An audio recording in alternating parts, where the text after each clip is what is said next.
the friendship is sharing deal. Because I want one of your McNuggets. And I need some of your Quarter Pounder. There's a deal for everyone at McDonald's. Get one favorite like 10-piece chicken McNuggets, a Quarter Pounder, or a Big Mac, and get another for just $1. Price and participation may vary. Valid for item of equal or lesser value. Jewelry isn't a gift you give just once. It's a way to remind your loved one of a beautiful moment every time they see it. Blue Nile can help you find the gift that says how you feel and says it beautifully, with expert guidance and a wide assortment of jewelry of the highest quality at the best price. Go to BlueNile.com and experience the convenience of shopping Blue Nile, the original online jeweler since 1999. That's BlueNile.com to find the perfect jewelry gift for any occasion. BlueNile.com. To get the Crime Writers on Aftershow right now, go to patreon.com/partnersincrimemedia.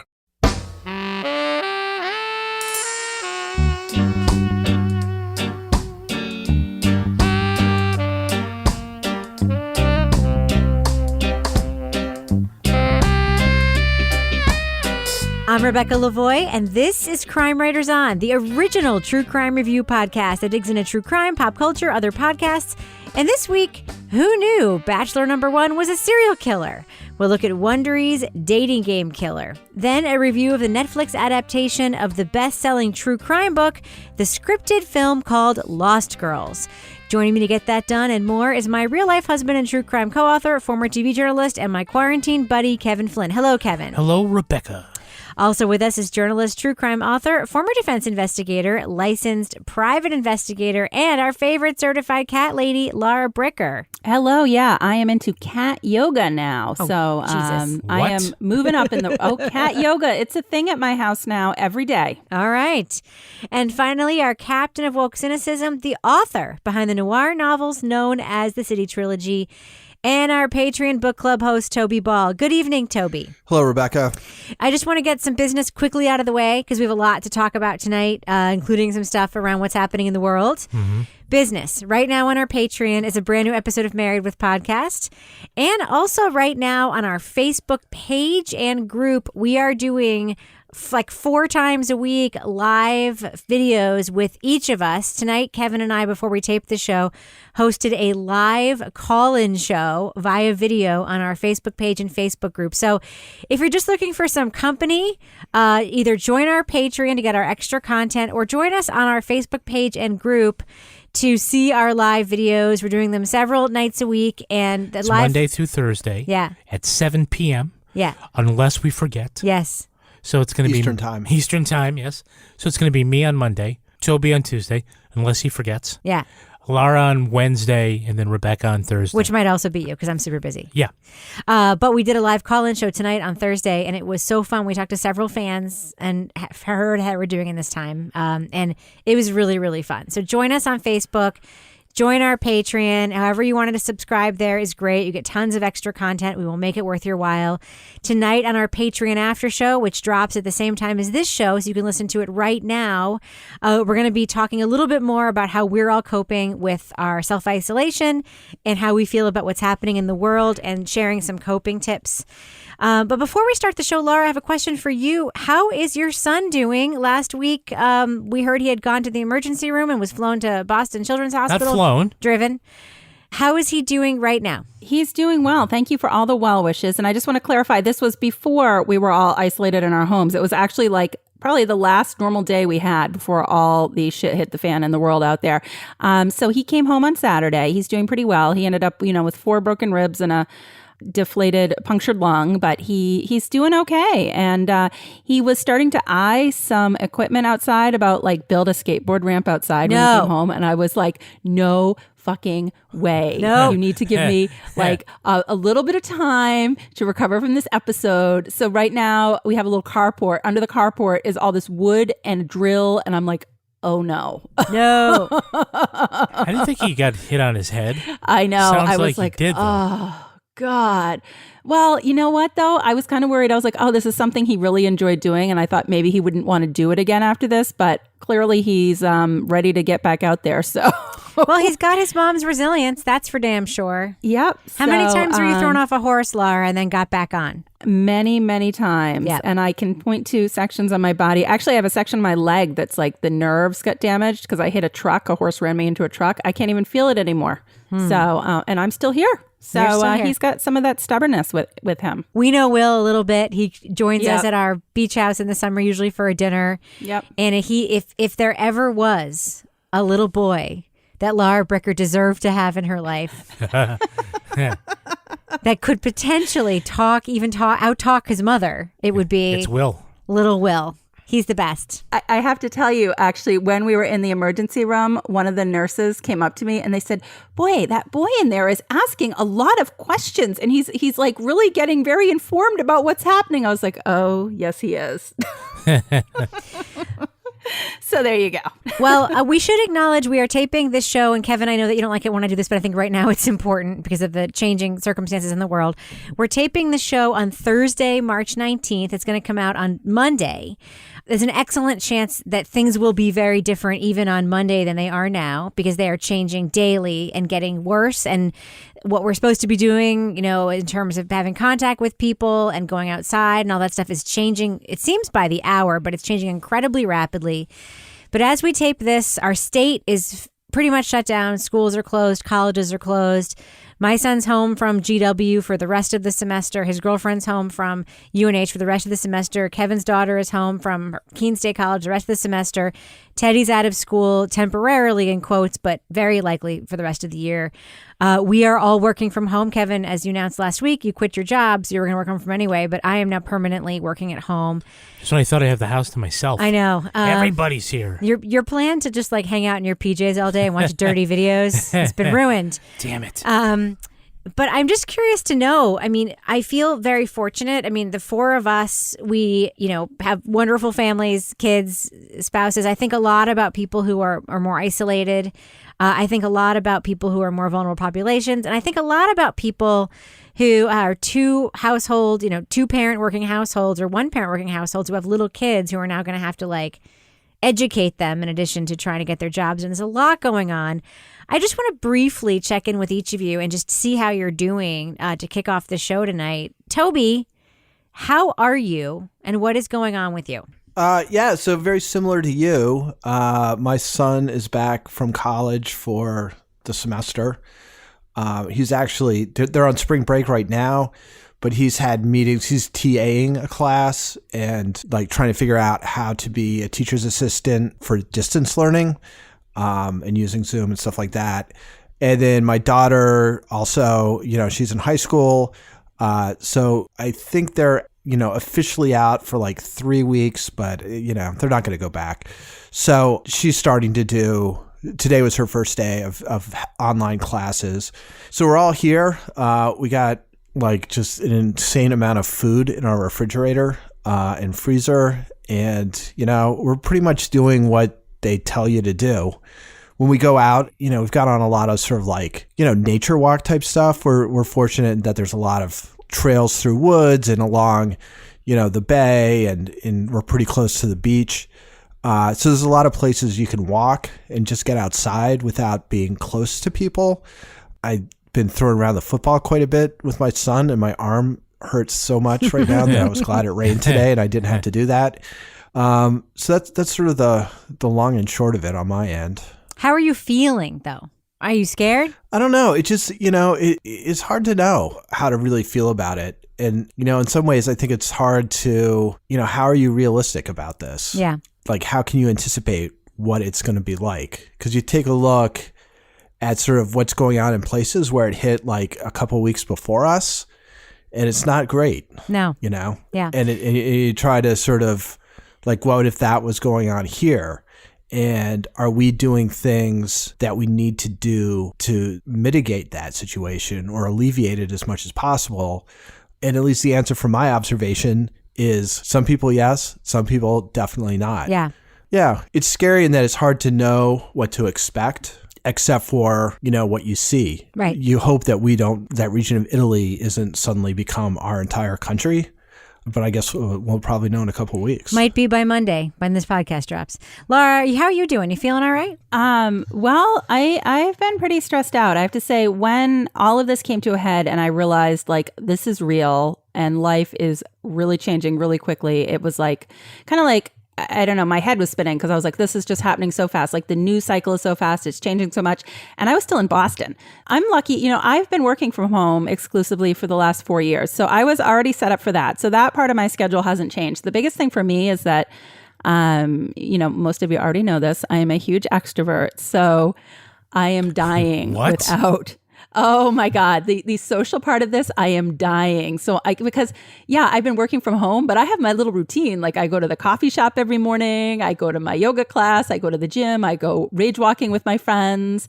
So that has been the biggest thing, trying to sort of adjust to that. Now I'm converting half of my office into like a home fitness studio at this point because I've decided like yoga and things like that, like the streaming videos that you can do online are what's going to sort of save my sanity. Yeah. And it's sort of comforting to have like somebody on the other side of that video as opposed to like some random one that you find on like Amazon Prime. So I've been doing that. I've been doing a lot of walking. Ken and I took a huge walk the other day out in some trails that we have here in town. Also this week, New Hampshire. This is very exciting, New Hampshire. Our governor approved he did an executive order for takeout beer and wine. That's true. And so I went and I got some wings and wine this week and from one of the restaurants that a friend of mine owns. And I just felt like, if we can support our local community like that, anything I can do locally to kind of, keep any money staying within our local community so that when we come out the other side of this, those businesses are still there. And the other thing, people, I'm going to be cooking a turkey this weekend. Yes. It's going to be like Thanksgiving. When they have all those sales and you buy that turkey and you put it in your freezer, like an extra one, you're like, yeah, I'm going to buy that turkey. And then it's like, when the hell am I going to cook a turkey? Are you going to take the moose meat out of the freezer and do something with that? I'm not that desperate yet, but some of you who watched my live Facebook this week, Fireman Ken did have some Spam that he purchased for his moose hunting trip last year. And young Will opened it up today. So this weekend, we're going to have to cook some Spam. Spam and eggs, man. That's what Ken said. I've heard that it's good if you slice it and fry it. So we're going to have some Spam this weekend. So that's kind of what's going on here. I was just going to say we had a friend who used to make spam d'oeuvres, he called them. All kinds of little spam delicacies. Get that recipe. We'll put it on our Facebook group and we'll share with everyone. Yeah. All right. So, Kevin, why don't we save the rest of this conversation for our Patreon after show, just for time? Sure. I want to know how you're doing. I really do. I just want to give a spoiler alert. You could have asked before now. Just want to give a spoiler alert. I had a very Handmaid's Tale moment today that I'm going to share in the Patreon after show. Okay. Okay? And will we also talk about the newest addition to our house? We'll talk about the newest addition to our family. Here's a hint. It's a boy. It has 4 legs. All right. We'll talk about that in the Patreon after show. All right, you guys ready to discuss the topic at hand? Let's do it. Let's get some arguments going. Here we go. In our new Hollywood and Crime series, we're uncovering the twisted secret life of one of America's most prolific serial killers, Rodney Alcala, also known as the dating game killer. One night in 1978, America watched Cheryl Bradshaw select one of the bachelors in the dating game. The contestant quizzed all 3 men, but had the most chemistry with bachelor number 1. A bachelor number 1. I am serving you for dinner. Oh. What are you called, and what do you look like? I'm called the banana, and I look really good. Can you be a little more descriptive? Peel me. Rodney Alcala went home with the girl, but it was not his first time in the spotlight. No one had checked to see that Alcala was a convicted child rapist, a former FBI most wanted fugitive, and would go on to be one of America's most prolific serial killers. The Rodney they knew was incapable of such a heinous act. He was friendly and engaging, dated frequently, and hung out with friends. No different from any other guy his age. One of his professors summed up the consensus among faculty and peers. Rodney Alcala wouldn't hurt a fly. Using the host and production style of their Hollywood and crime podcast, Wondery presents The Dating Game Killer. The 6-part series walks listeners through Alcala's many murders, convictions, reversals, reconvictions, and it's told in a style more like an audiobook than a conventional investigative podcast. Spoiler alert, we will be talking about plot points from the first 4 episodes of The Dating Game Killer. So to get our spoiler-free review, go to the time code listed in our show notes.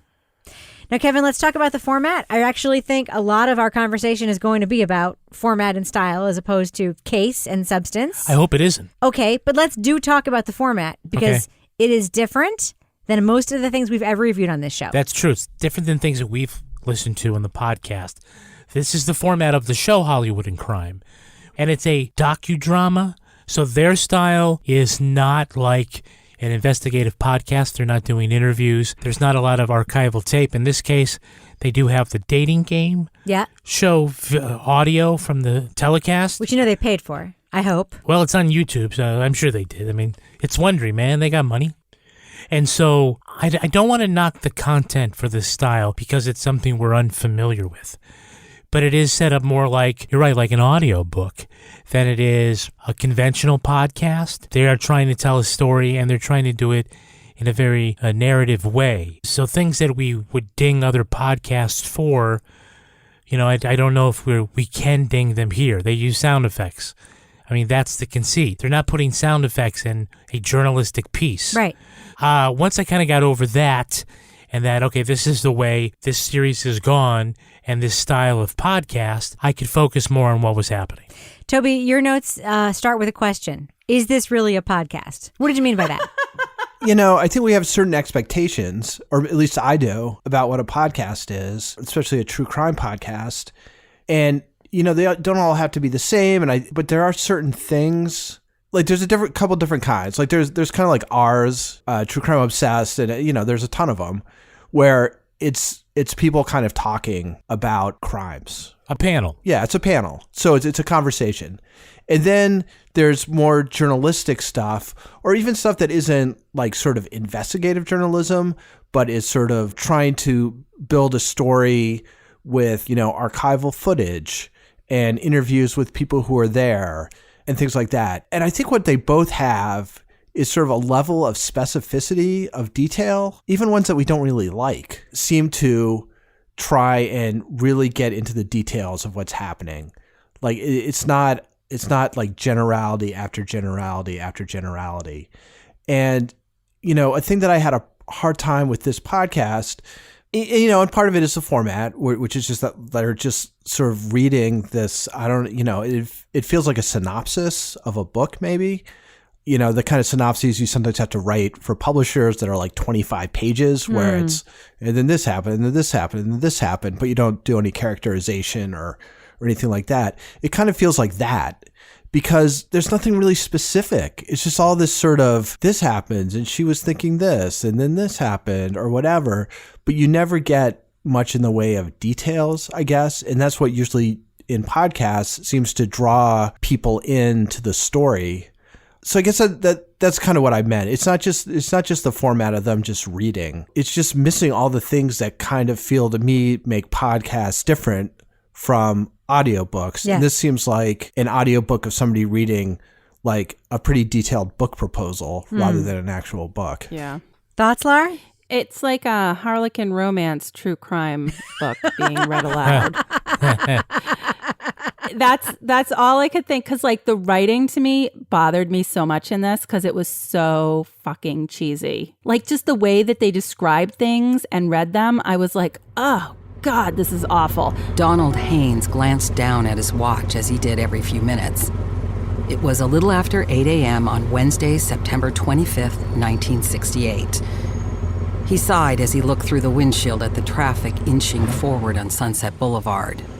It was a daily routine, and knowing he'd given himself enough time to get to work didn't make the stop and go any less irritating. So I had a really hard time following this podcast because of the format and because of the writing, because it was like the writing was just like, as I said, and then the voices, the way that the delivery was done in this sort of highly stylized format, their voices were like so evenly modulated that I almost sometimes felt like I was listening to like a hypnosis CD or something, because I'd be going along and I'd be like, what just happened? Did something happen? What's happening in this story? Because I couldn't follow the story.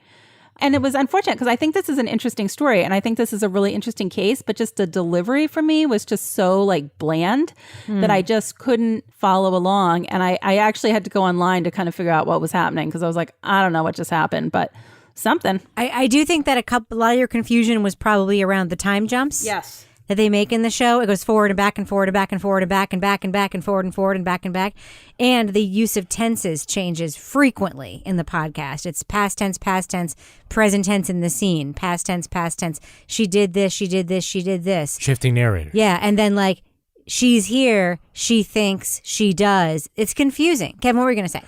I was going to say, Toby had a problem with the generality. And actually, I had a problem the opposite way. I thought it was almost too specific. I agree. And there's an awful lot of, as you say, interiority. Yes. What people are thinking. And the nonfiction writers here know this. You can't write what somebody thinks. It's not allowed. It's not allowed. Now, it's different if in writing, in construction of the writing, somebody says something and that the way you write it is you say they thought that. I mean, like you say, like if somebody says, I was really afraid, but that something bad was going to happen to that guy, you can write it saying he thought something bad was going to happen to that guy. Or, you can use it like that because you're not putting thoughts in somebody's head or attributing something. It's hard to know. You can't know what somebody is thinking. It's not just thinking. Actually, they have that with doing, too. They have little details. That's actually the basis for the landmark libel case, Times versus Sullivan, is that the ad was about what somebody was thinking. Right. And you can't say that. So there's a lot of, the 12-year-old girl thought this and she didn't, some of that I was like, all right, you can take authorial privilege in a lot of, this narration. I know that in my past books, I was allowed to do that. But as time went on, they pushed back on that, and the editors and publishers didn't want so much of that. If you read a Joseph Wambach book, from the 70s, those true crime, like The Onion Field, it's just all like a screenplay. Yeah. And there's no fucking way you can know what these cops were saying and whatnot. But I digress. I am troubled a little bit by that. How do you know that when you wrote that? Well, maybe you do. Maybe there are police reports and interviews that substantiate that. But they don't say that. Some of it feels a little like I'm just saying this to make it better. That is my question here, because I have actually a serious question, because I suspect. I mean, I found myself wondering. I don't want to say that I suspect it's true, but I found myself wondering whether or not this podcast is an adaptation of a true crime book. And I actually came home to you, Kevin, after listening to episode 1, and I was like, if Wondery is doing this, maybe we should pitch them the IP for our true crime books for podcast series, because we've already done the reporting of what people did and what they thought, and because we did all the interviews and they told us what they thought, or because we read police reports. This is now like a narrated version of that, but they don't source any of it and it's not credited. And as to what Kevin was saying, just so our listeners know, like when you're writing nonfiction, when he talks about interiority or even dialogue, you can't make it up unless you have some documentation or someone tells you that they said something specific. This podcast does it all the time. The woman finds the body, next to the road. She goes back. She splashes cold water on her face. She stares at herself in the mirror. Then she puts her head under the faucet and drinks the water. It's like, you don't, unless she told you that, you don't know that. And if she told you that.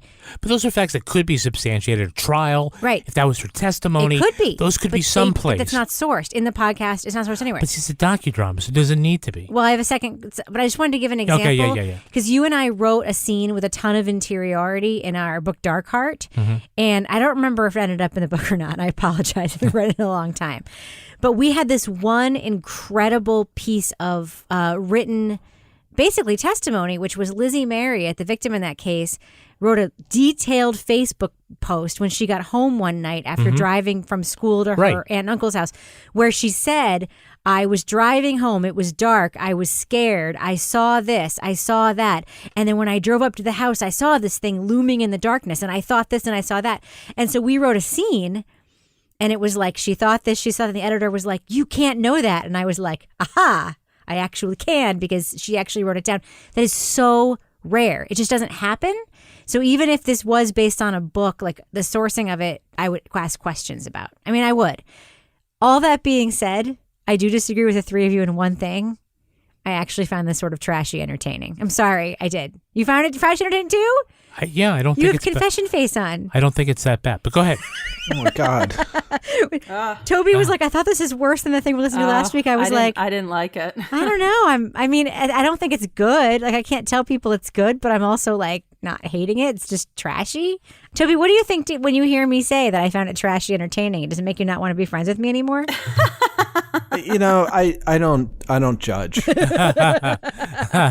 And part of it is, this is not like the right week to be listening to something that is not sort of inherently like catching your attention all the time. Yeah. Because, there's so much other stuff going on that it's like you're in the middle of, you're listening and it's like, blah, blah, you're like, what just happened?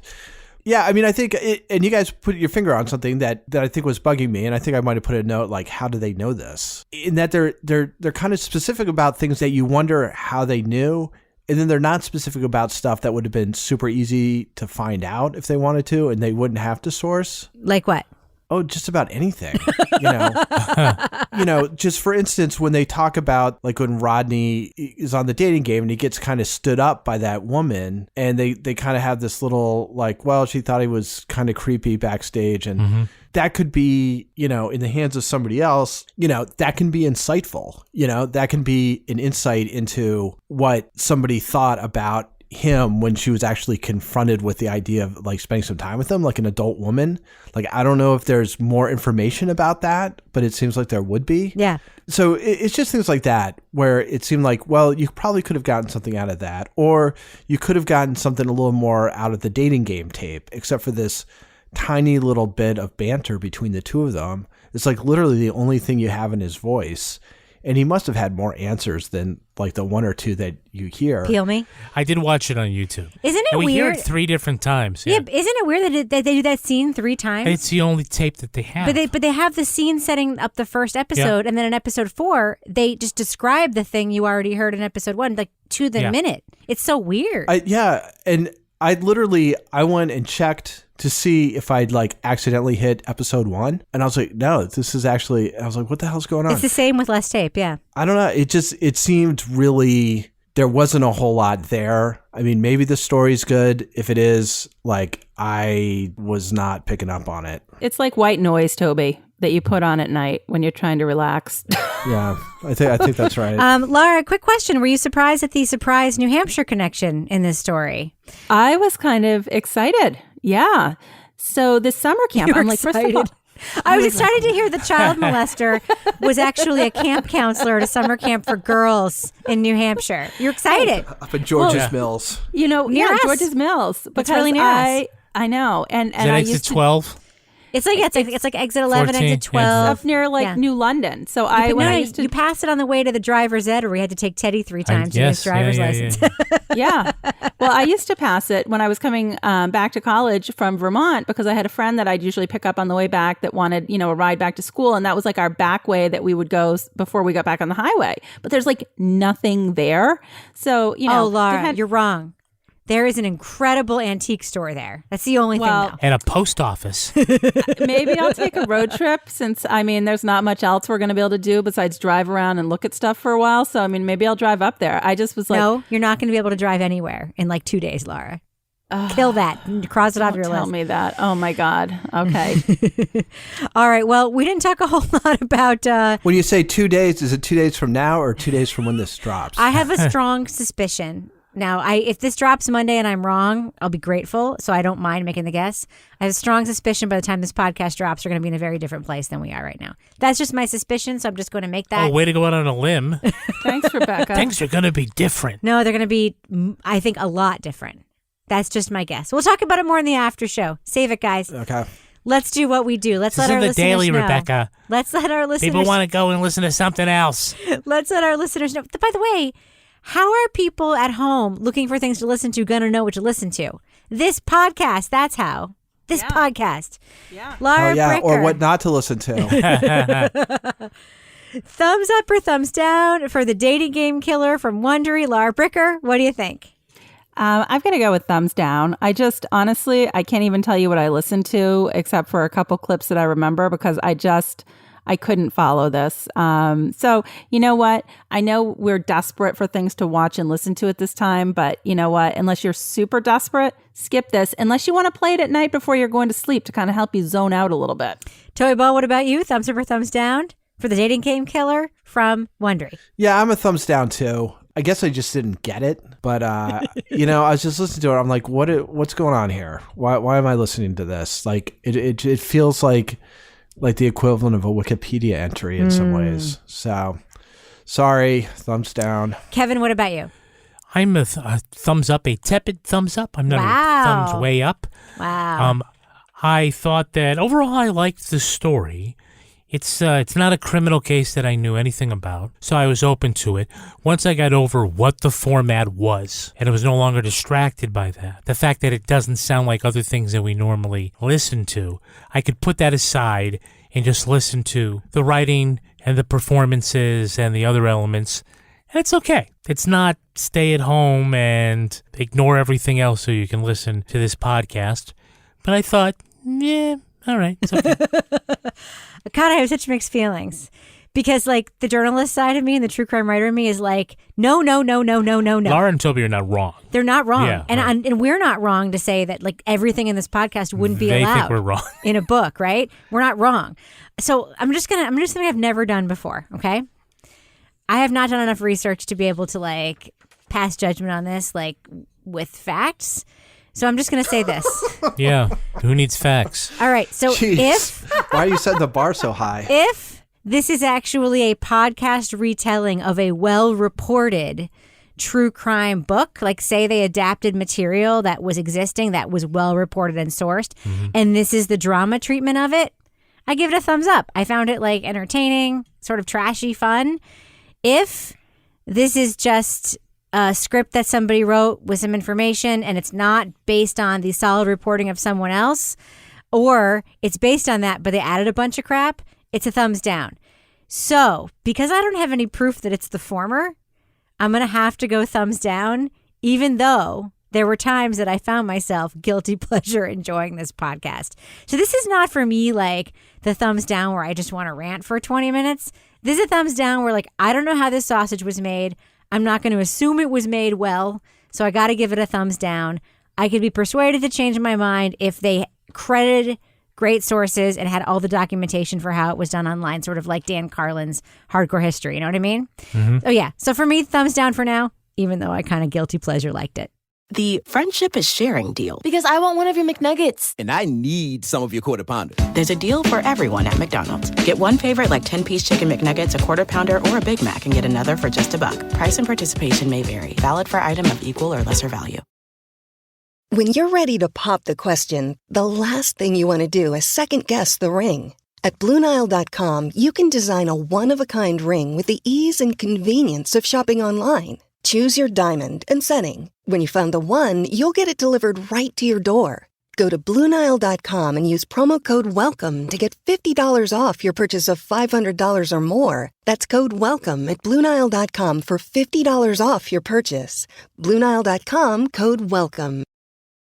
Hey, I'm Ryan Reynolds. Recently, I asked Mint Mobile's legal team if big wireless companies are allowed to raise prices due to inflation. They said yes. And then when I asked if raising prices technically violates those onerous 2-year contracts, they said, "What the f*** are you talking about, you insane Hollywood ass?" So to recap, we're cutting the price of Mint Unlimited from $30 a month to just $15 a month. Give it a try at mintmobile.com/switch. $45 up front for 3 months plus taxes and fees. Promo rate for new customers for limited time. Unlimited more than 40 gigabytes per month. Slows full terms at mintmobile.com. Moving on. Who is this? Well, I don't know why you're asking me. She hasn't lived here since she's 12, so if she owes you money, you're barking up the wrong flagpole. Shannon's boyfriend called me last night, asking if I knew where she was. I thought they were just in a fight. I've tried her 5 times, and each time it's gone straight to voicemail. Mom. He's never called me before. Netflix is out with a dramatized adaptation of the best-selling true crime book and one of my all-time favorite true crime books, Lost Girls. The film centers on Mary Gilbert, the mother of a sex worker who disappeared after being called to a house call on Long Island. At first, Mary encounters resistance from law enforcement, seemingly uninterested in a missing Craigslist escort. This is my daughter, Shannon Maria Gilbert. There's one here for every day that she's missing, and I'm going to continue posting these until you either find her or die of paper cuts. Do not ignore me. Nobody is ignoring you, Mrs. Gilbert. I have a talent for holding grudges, and unless you help me, I'm going to raise more hell than you can handle. And don't you ever fucking call my daughter a prostitute again! But the investigation takes a turn when the bodies of several missing women are discovered on the beaches of the South Shore. Mary teams up with other grieving families to keep the stories in the news, yet still struggles to convince detectives that her still missing daughter is among the serial killer's victims, all while investigating several potential suspects from the surrounding community. How can you say Shannon's not connected? She was last seen 3 miles from the other girls. She was in her 20s just like them. She was small just like them. She was on Craigslist just like them. None of those other girls would have been found if it wasn't for her. It doesn't mean that we're going to stop looking for her, Mrs. Gilbert. Mom, what about Hackett? Even if he did call you, it's not evidence of guilt. Amy Ryan and Gabriel Byrne star, and the film is directed by Liz Garbus, who brought us the documentary Who Killed Garrett Phillips. The film attempts to tell the story of an unsolved crime while showing the humanity of its victims. We will be giving spoiler alerts for Lost Girls, so to stay spoiler-free, check out the time code listed in our show notes. Now, Toby, you read the book Lost Girls, correct, by Bob Kolker? Yes, it's awesome. It is awesome, and it is expansive and sweeping. But this film chooses to take a more intimate, close-up view of this one mother when she finds out her daughter goes missing. What do you think of that editorial choice in making this dramatized version of Lost Girls? It is not the choice that I would have made, and I don't think it's a very good one. I guess I have some thoughts about why maybe it ended up being that way, but it took what I thought. You know, it's a great book. It's very insightful. It's written with a lot of compassion for the victims. And it's really, I mean, for people who haven't read it or don't know much about it, it really follows, it's 4 or 5 young women who are sort of in the new world of, you know, sex work, where they use the internet. It's like internet facilitated sex work. So instead of having like being on a street or whatever, being like a call girl, you put ads in Craigslist or Backpage or whatever. And, you know, it's about how these women, their lives, and then they disappear and then are found dead. And so it's really interesting. And I thought when you were reading the summary of this movie where you're talking about honoring the victims or whatever, you know, I didn't get that at all from this. Like, there's almost nothing about the girls or the young women who are really the focus of the book. You know, it changes the focus from being on these young women who are trying to sort of make their way in this profession, and they all have these circumstances that make this, you know, one of their few avenues out. And that seems completely missing from this movie, which quite honestly, it seems like kind of a paint by numbers. Yeah.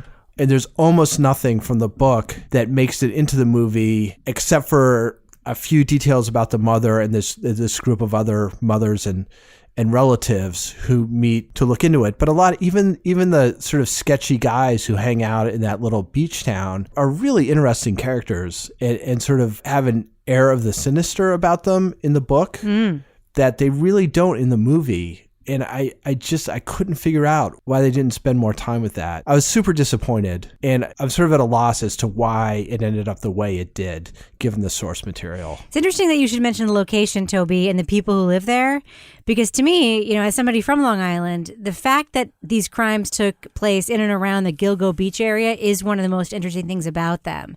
Now, they don't get into this in the movie at all, and I don't know why, because it is one of the most interesting aspects of the book. But if you live on the South Shore of Long Island, you know Gilgo Beach is this very odd community. It is not like the Hamptons, where it's like multi-billionaires, you know, living in these like ritzy beachside houses. Mm-hmm. This is a community on the beach, and there's nothing around it. It's sort of on this barrier island, and it's pristine and beautiful. the state owns the land on which the houses sit. So what ends up happening is that you get these people who are not, I mean, there are some wealthy people there. It's a gated community, but there are also some like cops who live there. Some like a plumber who's been in business his whole life could live there. It's not like a Tony, like it's just a weird little cloistered space. And it ends up having in real life a couple of very viable suspects living right in this little place. They don't explore that at all in the film. And they also don't explore in the film another thing about the place this happened, which is that the police department in Suffolk County had a history of corruption and a lot of disinformation around this case, not explored at all. Instead, we have this like Gabriel Byrne character who can't even like not do his Irish accent for 4 seconds. Oh, no, but that's actually... The real life person was from Ireland. It was still weird though. Anyway. That was also not explained. Yes, that wasn't explained. Yes. Anyways, not explored. But Laura, I mean, one of the things I kept finding myself wondering is that another fictionalized true crime thing on Netflix that we saw a few months ago, one of the greatest things we ever reviewed, was Unbelievable. Yeah. Which was a multi-part series. How many parts was Unbelievable, Kevin? It was like 6 parts. Yeah, it was long. Might have been 8. longer than that. Yeah, could have been. Based on an article. A true crime article. This is a true crime book that is long. Yeah. And they condensed it to this very short film instead of giving it a multi-part treatment. And we often complain that Netflix things are too long, but do you think the length was right for this or that it should have been longer? Well, so I didn't read the book. I do remember when this case happened. I remember on the news when they found the bodies on the beach and it was out there pretty visible when their bodies were first discovered. So I'm coming into it from a little bit of a different angle in terms of my like pre-existing knowledge because I didn't read that book. But I did feel like it was just sort of lacking in terms of like the storyline of the other victims. Like we saw their families, you know, obviously we're following Mary and her family because she ends up being sort of like the leader of things. But I felt like, you know, how many times have we watched, like you said, something on Netflix and it's like, okay, they totally should have just done like 4 episodes and been done with this. And it's like 8 episodes and you're like struggling to get through it just because they're dragging it out. And here, I guess I don't understand. I mean, who knows what went into the decision making, but it seems like they had ample research already done on this case from this book where they very easily could have then used that to, you know, tell more of the stories. Because I was curious, like, who are these girls? How did they, you know, get into this work? How did they end up working there? And I had no idea about that community, Rebecca. When I saw the gated community, I'm thinking, oh, this is like a wealthy community. And that also made me a little more suspicious about like what's going on there, like in this community that's high, you know. So I definitely think they could have made it longer. And, you know, there would have been plenty of information to keep people's interest. You know, what I just keep hearing in the previous review and this one is us complaining about the format versus the story and whether the format is right for the story.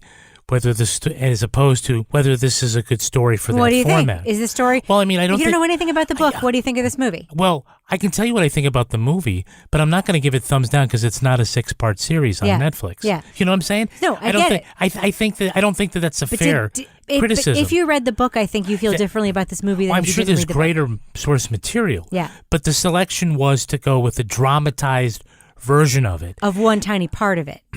Not of the whole thing. Of one tiny part of it, sure. But just because it wasn't, we're going to do a documentary about it, doesn't mean it's... Now, if you want to criticize whether it's a bad movie... That's what we're going to talk about I will give you that. Okay. But I'm not going to say, oh, well, it should have been this, so that's the reason why it's bad. I think it's only fair game, though, because Bob Kolker's book is a modern classic. It is so good. And Bob didn't write this movie. No. So here's my question for you. Bob got to go to all the parties. Yeah. I thought... Amy Ryan gives a great performance in the film. I don't think you can deny that she gives a great performance in everything. No doubt. You know, some of the filmmaking stuff was really strong. But I think this movie felt like an after-school special. It didn't feel like something that brought me anywhere in particular other than sort of exploring like the fight of a mother in a way that we've seen in a million other dramatized versions of stories like this, where my child was wronged and nobody believes me. My child's a victim and nobody believes me. I'm a victim and nobody believes me. Kevin, are you going to make a case that I'm wrong? Do you think this was a better movie than I think it was? I probably think it's a little better than you think. Okay. I don't think you think this is a good movie at all. I think it does have its problems. So, some of the scenes and some of the characters feel a little two-dimensional. Like, I'm thinking of that scene in the empty diner where all the families get together and everybody seems like there's one type. There's a, an archetype, yeah. Maybe we should go around. I'm Missy. I drove in from Connecticut for my sister, Maureen. It's so good to finally meet all of you in person. Lorraine. My daughter's Megan. I sold my TV to be here from Maine, so I have the cash to stay here until the vigil.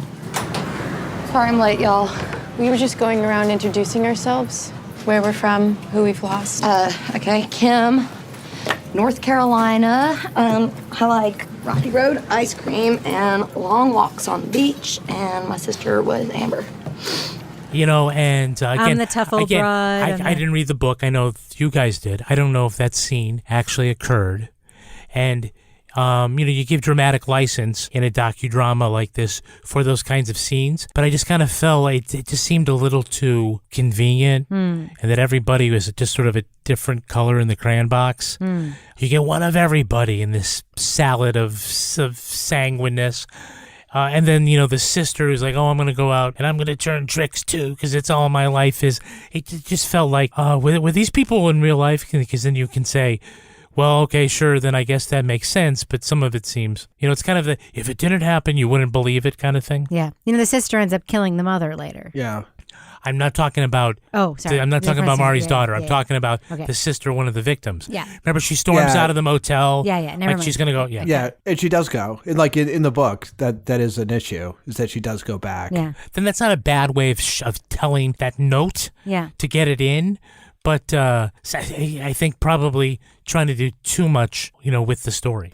Well, I want to talk about the crime and the way that it's portrayed in the movie, because it's a very interesting crime story insofar as that the reason that there is a Long Island serial killer story is because there are all these bodies, right? There isn't necessarily agreement that they were all killed by the same person. There's some disagreement on that. Some people think that like Joel Rifkin, the convicted serial killer, may have been responsible for some of these murders. There's just disagreement about whether or not there even is a serial killer, and that's in large part because of the marginalization of the victims.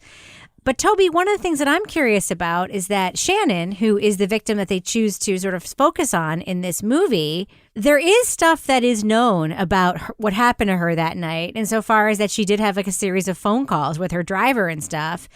Is it clear to you in the film that she was the victim of a crime, or do they not? I mean, I felt like they didn't really flesh out enough. Like we weren't present in that scene enough to really kind of get an understanding of what could have happened to her. Yeah, I mean, that was of the many problems with this movie. One of them is that if that's going to be the central crime that's going to be investigated and that's why she died, you get little pieces of it, but it doesn't make much of a picture. And again, I don't quite get it because the source material makes for sort of this very chaotic, disturbing scene in this guy's house. And they kind of hint at it, but they don't really get to it. So you don't really know. I mean, it just seems like she runs out of his house, runs down the street, runs into the bushes, and that's it.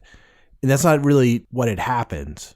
So again, I don't know why they simplified it. Because if the thing is to make this into a, you won't tell me what happened to my daughter, take this seriously type of thing, if that's a choice, like why wouldn't you make the circumstances of her disappearance be as tangible as possible? Instead of, even the way you get it is from a few different, little snippets of the driver talking, and then there's a little bit of the opening clip of her running with a car chasing her, it looks like, for some reason. So yeah, I mean, it was kind of vague.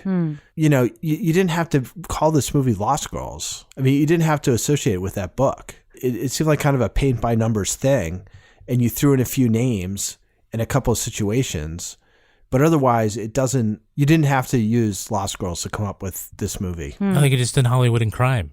Laura, picked it from 50 nameless places. Laura, there is sort of a lack of resolution in the story. I mean, it's inherent in the real life story, and that is still an unsolved case. But in this story, as Toby said, we don't really explore the Dr. Hackett stuff. We don't really explore the other neighbors fully.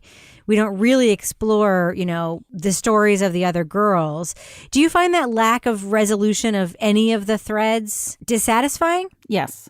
I was frustrated because I felt like, this is a horrible crime. You watch all these people band together. I was kind of hoping at the end that I would at least, have that sort of epilogue that's like, this is where the case is. These are who the suspects are or something. But it was just sort of, the epilogue was like this super depressing. By the way, she got killed by her other daughter who's schizophrenic and, end of story. So I was frustrated. But that is sort of the nature of some of these cases, that they're hard to investigate and they're hard to, I went online today because I was curious again. I was like, what is going on with this case? Is there any sort of, direction that they didn't sort of talk about? I just sort of hoped at the end that I would have some sort of a sense of, where things were going. But I just kind of felt like, sounds like it's kind of just on hold for now. So that was a little bit frustrating because I did feel after, all the activism on the part of the families to actually get these cases taken seriously, it would have been nice to see something come from that. I was not 100% comfortable with how they handled the suspect, Dr. Hackett, because Liz Garber, who's the director, did sort of something similar in Who Killed Garrett Phillips, too, where, remember they had that cop? Yeah. And that, where they kind of just race right up to the edge of calling somebody else a killer, but just kind of like run there, but don't get all the way there. But kind of leave you wondering, like not far enough to say, you've libeled me and you've slandered me and you've made an accusation against me. But to start like getting you close there and not resolving it. Well, not backing it up. Because here's the thing. I know we're trying to just review the movie on its merits. Bob Kolker backs it up. The book makes a very compelling, there's more than one suspect in this case. And they are all very compelling suspects for very different reasons. Like, right, Toby? Like, there are two. I remember there being like two very strong suspects. Bob Kolker's reporting backs it up. So would this have been a better movie if you didn't read the book?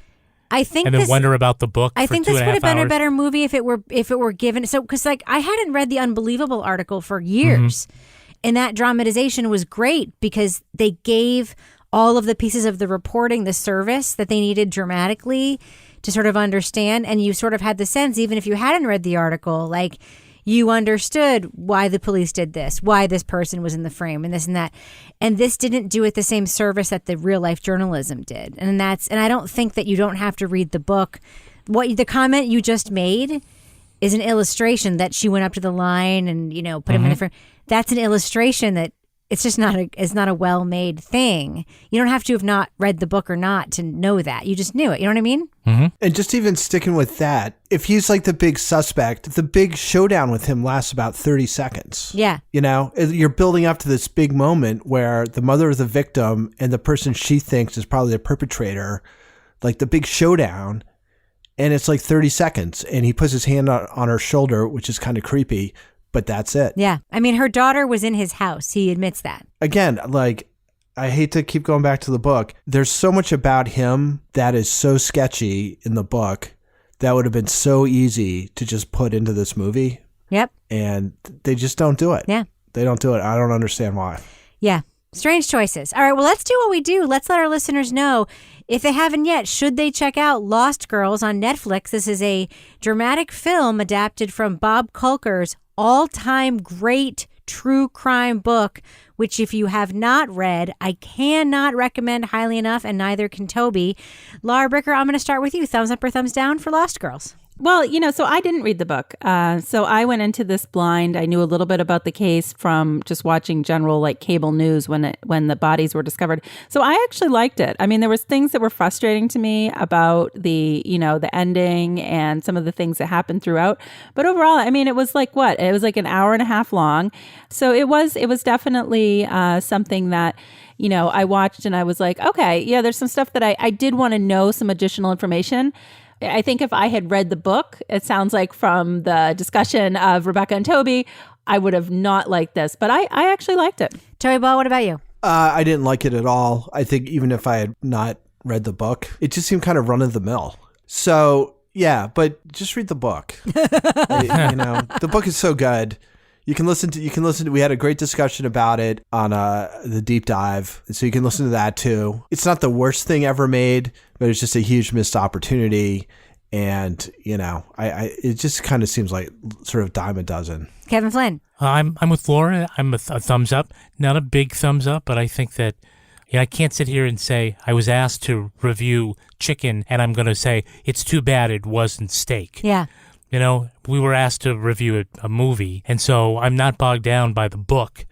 And yeah, maybe it would have been better served in a different format, but this is what we have. This is the movie we deserve. And it's okay. Yeah. You can't deny that Amy Ryan did not give a fantastic performance. She always does. And it's difficult when the case is unsolved in real life. It means you can't solve it on the screen either. So it has some weaknesses, but overall, I think if you're home and you don't have anything to do, I think it's okay to watch.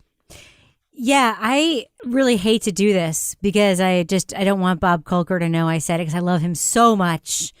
But anyway, I have to give this a thumbs down. I didn't particularly enjoy watching it. It doesn't even live up to the premise of the title. It's called Lost Girls, and it focuses on, one of the victims instead of the totality of the victims. This is, let's face it, one of the most interesting unsolved serial killing cases in America. And the choice to just take it to a point where we're only telling it through one lens was a misstep. And I also don't think it was done well. I'm not just saying that because I read the book. It felt a little after school, especially to me. That's just how I felt the whole time I was watching it. And there were just some, very sloppy details. We have New Yorker saying it was in Long Island. Nobody says that. It was on Long Island. I know you think I'm being picky, Kevin, but that is a very easy thing that anybody in the writer's room could have just corrected in the script. And that was one of many things like that just sort of stuck out to me. And I'll just say it again. Read or listen to Bob Kolker's Lost Girls. It is one of the greatest modern true crime books written. It is fantastic. You'll learn so much. You'll feel so much empathy for all the victims, and you'll be drawn into an unsolved case that has a couple of really fascinating suspects. This movie does not do it justice, so I cannot give it a thumbs up. So for me, Lost Girls is a thumbs down. The friendship is sharing deal. Because I want one of your McNuggets. And I need some of your Quarter Pounder. There's a deal for everyone at McDonald's. Get one favorite like 10-piece chicken McNuggets, a Quarter Pounder, or a Big Mac, and get another for just $1. Price and participation may vary. Valid for item of equal or lesser value. When you're ready to pop the question, the last thing you want to do is second-guess the ring. At BlueNile.com, you can design a one-of-a-kind ring with the ease and convenience of shopping online. Choose your diamond and setting. When you find the one, you'll get it delivered right to your door. Go to BlueNile.com and use promo code WELCOME to get $50 off your purchase of $500 or more. That's code WELCOME at BlueNile.com for $50 off your purchase. BlueNile.com, code WELCOME.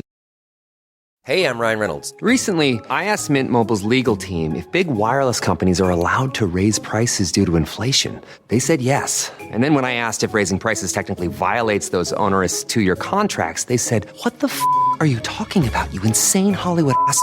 So to recap, we're cutting the price of Mint Unlimited from $30 a month to just $15 a month. Give it a try at mintmobile.com/switch. $45 up front for 3 months plus taxes and fees. Promo rate for new customers for limited time. Unlimited more than 40 gigabytes per month. Slows full terms at mintmobile.com. Now it's time for my favorite part of the podcast, a little something I like to call the crime of the week. Oh, I love this one. I haven't even seen this before. You wrote it. I didn't see it. A Canadian woman took to the internet to report that the bar of soap she has been using to wash her hands for the past week is actually a block of cheese. Yeah. She admits a night of drinking may have been the cause of her forgetting she left the late night snack on the counter and confusing it with her regular hand cleaner. The cheese block does bear a striking resemblance to a bar of Dial Gold or Life Buoy, but we don't believe you'd get that same fresh scent from 20 seconds of hot water and a block of cheddar. So, Laura Bricker, I'm going to ask you this question along with the rest of the panel. Solve this mystery. What actually happened to her actual bar of soap? It was stolen by her friend who wasn't able to buy any toilet paper because they were all sold out. Toby Ball, what do you think happened to this bar of soap that was replaced by a block of cheese? Taco Tuesdays. What about you, Kevin? I don't know, but the guacamole smells like Irish Spring. I was going to say grilled soap sandwiches, man. Grilled soap sandwiches. All right, we should probably end on that note. Before we do, Laura Bricker, do we have a cat of the week this week? So I've got two things to talk about on my Cat of the Week segment. We've got, obviously, Briscoe has joined the Flynn Lavoie family over there. Our Crime Writers on dog. Yes, Briscoe. Briscoe is very cute.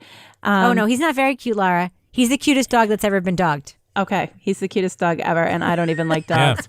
I'm sorry. And if you read the book, you'd like it even more. Well, I've watched the video.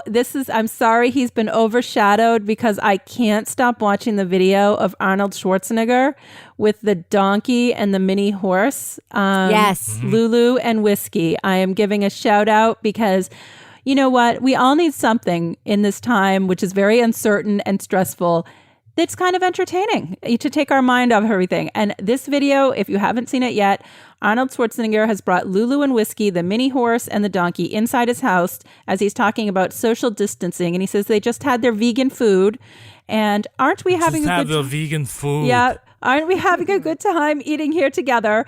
And I just, oh my God, I can't stop watching the video. I just keep watching it over and over. And now there's a new one of Arnold out in the hot tub with a cigar, and now he's got a little dog. So, I mean, it just on and on. So Lulu and Do you guys Whiskey. remember when it turned out that Arnold had a love child with his housekeeper? Yes. Do you remember when people wanted to change the rules to run for president so you didn't have to be an American citizen so Arnold Schwarzenegger could run? I'm just saying. Now I'm in the hot tub with a cigar and a dog. It's the best thing I've seen all week. So, that's my cat of the week Thank this you, week. Laura.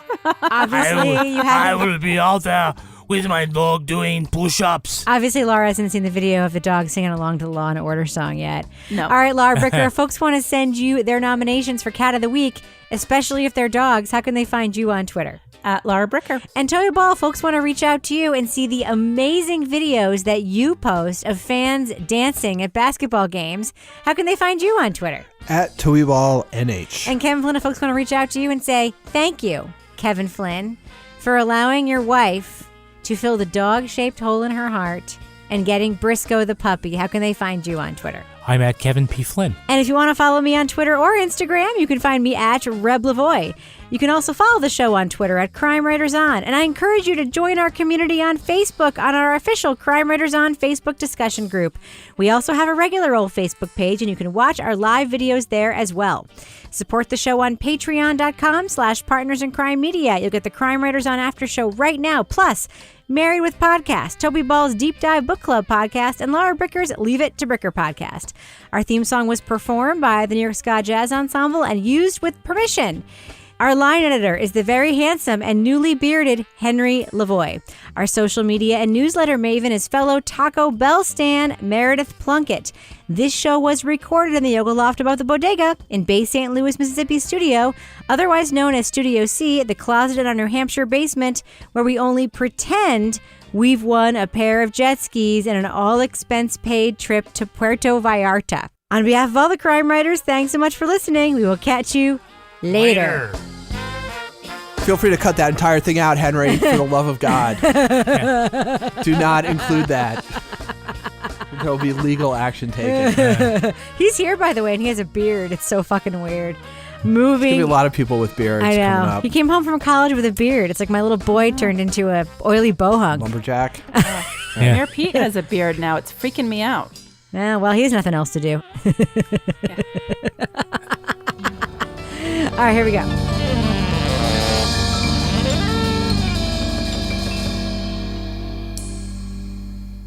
Partners in Crime Media. The friendship is sharing deal. Because I want one of your McNuggets. And I need some of your Quarter Pounder. There's a deal for everyone at McDonald's. Get one favorite like 10-piece chicken McNuggets, a Quarter Pounder, or a Big Mac and get another for just $1. Price and participation may vary. Valid for item of equal or lesser value.